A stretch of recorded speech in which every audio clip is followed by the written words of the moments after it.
What's up mga bay? Welcome back sa ating channel. For today's video ay mag-update tayo sa Cebu-Cordova Link Expressway.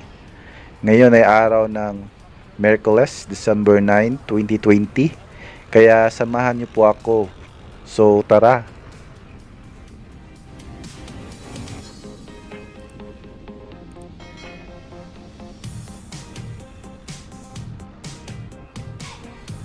Noong last October 14 ay in-announce ng CCLX sa kanilang page na na-install na nila yung first stay cable sa Tower 2.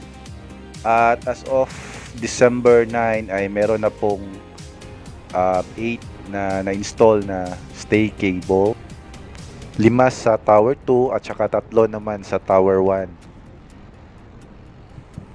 At noong November 24 ay successful nilang nalipat sa kabilang section yung launching gantry. Noong November 27 naman ay sinimula na nila yung installation ng mga cross sa ibabaw ng mga pylon sa Tower 1 at saka sa Tower 2, isa sa iconic features ng CCLX.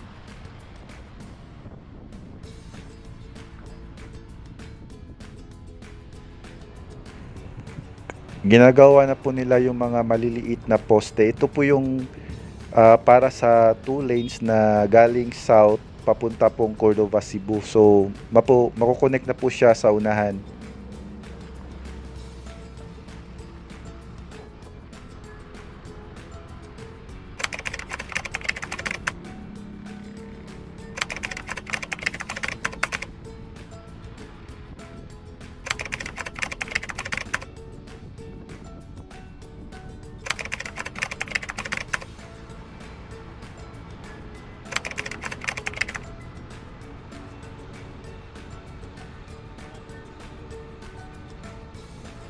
So halos dito na part yung 2 lanes patungong Cordova ay halos tapos na po siya.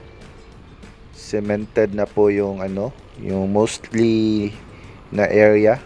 May ilang area na lang na hindi pa na finish.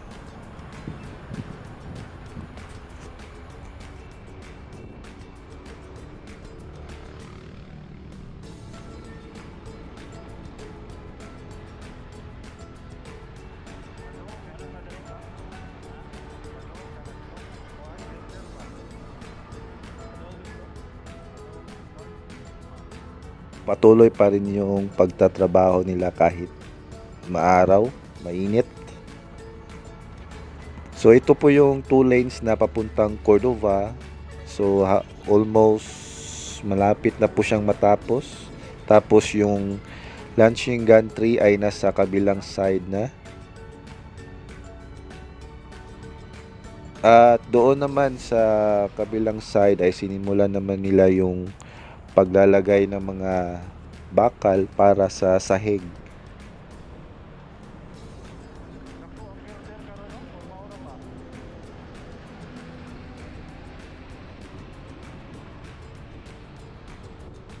Sa left side na poste naman ay 4 na lanes yung nandyan kasi magkakadikit na yung 2 lanes na galing Cordova papuntang south at saka yung galing south naman na papuntang Cordova ay nandyan na rin po sa left side.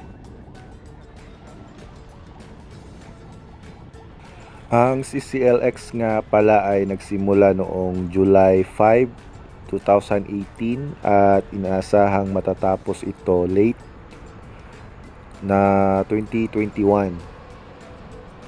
Ito po ay private-public partnership ng gobyerno at private company at funded by Manny V. Pangilinan.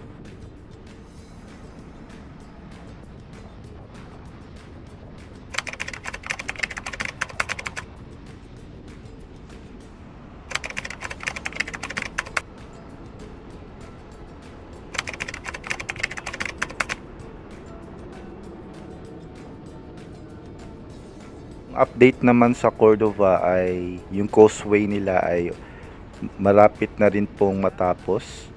At saka yung bridge na galing sa Cordova ay cemented na rin po papunta dito.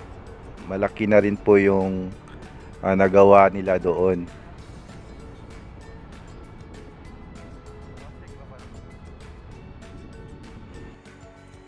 Hopefully next year matatapos ito. By August or late na. End of 2021 na siguro ito matatapos. Yung dalawang main bridge naman natin, yung Tower 1 at saka Tower 2 ay patuloy pa rin po yung pag-install ng mga stay cable. At yung Tower 1 ay may 3 na at saka sa Tower 2 ay 5 na po yung stay cable na na-install. At daanan naman po natin ang papunta ng SM Seaside para makita po natin ng malapitan yung mga poste at saka